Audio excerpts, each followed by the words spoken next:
Another one is to show their learning targets. And again, here what we've done is we've given learning strategy options. So it's another variation on the one where we had the students saying, got it, developing, and the teacher gives them some strategies. Now in this, we're giving them strategies and we're asking them, which of these do you want to use? Which of these will help you most? And then we always give number 3 in the first, number 4 in the second, my own strategy.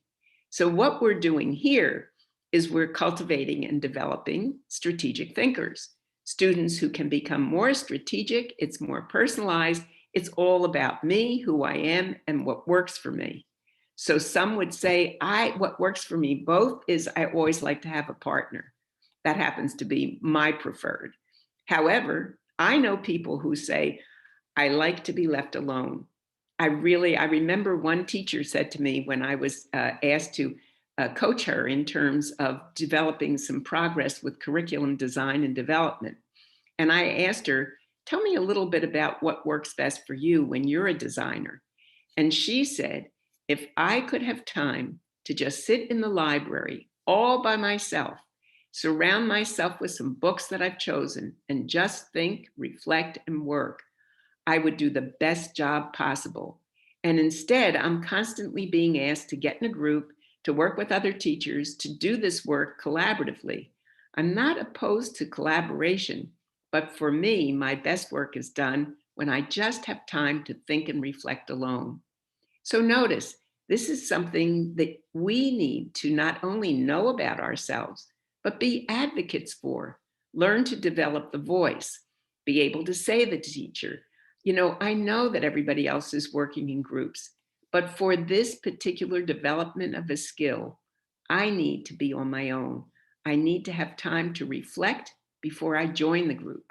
I'm not saying I'm not a team person. I'm not saying I don't see the importance of being in a team, but I need to be an advocate for what also will work best for me so that I can be successful with the work. So you notice how, again, we're marrying our learning targets and we're then encouraging our students. Here are some strategies that have worked for others, but do they work for you? And if not, how do you begin to be an advocate for what will work for you so that you learn as much as you possibly can about yourself as a learner? It's all about self-managing. I'll just stop for a moment because I've said a lot and let you again interact in the chat, think about what I'm saying, and see how it makes sense to you. Now, another place where we really want to develop more self-managing is when students are self-assessing, because this is a great opportunity for them to know where they are. And just as we see this little girl and we all know how we feel, am I getting taller? How many inches have I grown? I want to know. I want to be big. I want to think that I can, reach to the top. So we're always thinking about how we improve, and self-assessing is a serious part of self-direction, growing that. And so here are some examples now of teachers who provide this for students. Now you notice this is a math rubric example and it's for grades 2 to 5. So that's rather nice because in this school, what they decided was we're going to use this rubric, grades 2 to 5, meaning every year we're going to keep reinforcing it. This is really what we believe is the best math problem-solving tool that we can provide for them. So notice they started with the learning goals. They said, we need to understand, you see that this is a problem-solving routine. I need to understand the problem. I need to plan to solve the problem. I need to use mathematical language. I need to be able to explain, and I need to really make sure that the answer matches up and makes sense. Now, I should say to you, because I'm showing you so many examples, I put all of these in the, this slideshow is in a PDF for you, and it's in your resources with this keynote. So you'll be able to go to all of these and blow them up and see what's in here and read the details of it. I encourage you to go ahead and adapt If these are things, anything in here that makes sense to you, every teacher is sharing this gracefully and gratefully, saying, I have learned from others.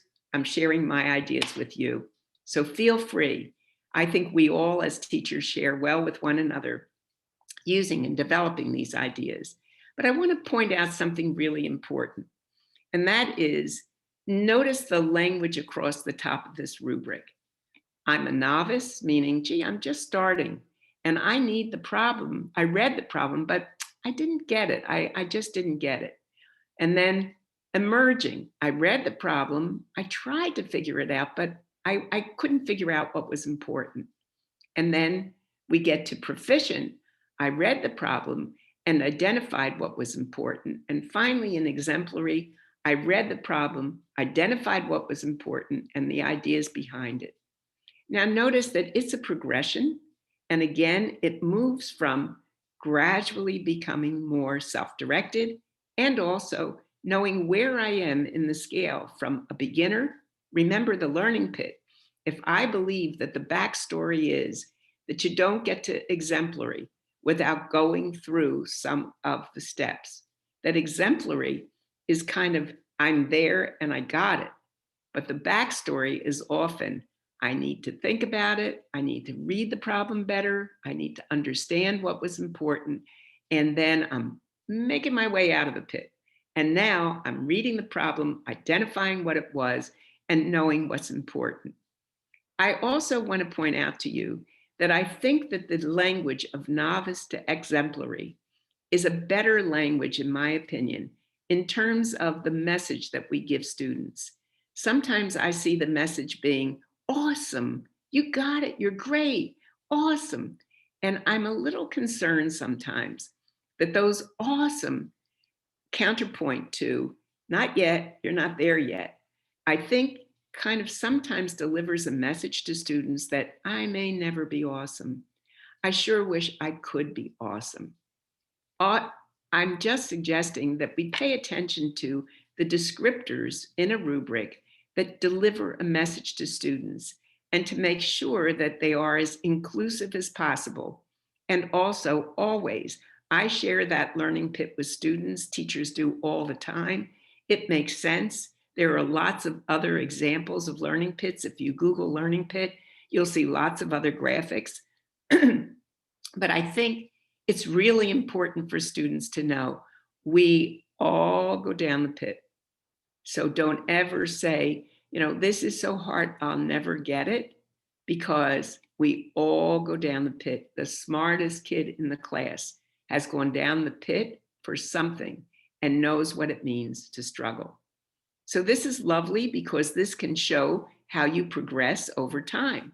So when you have this grades 2 through 5, you'll see that this works, but the complexity of the problems that you're being asked to do really also demand more from you. So although you may have been exemplary last year, you may not be exemplary this year because, again, you're in the pit of new learning.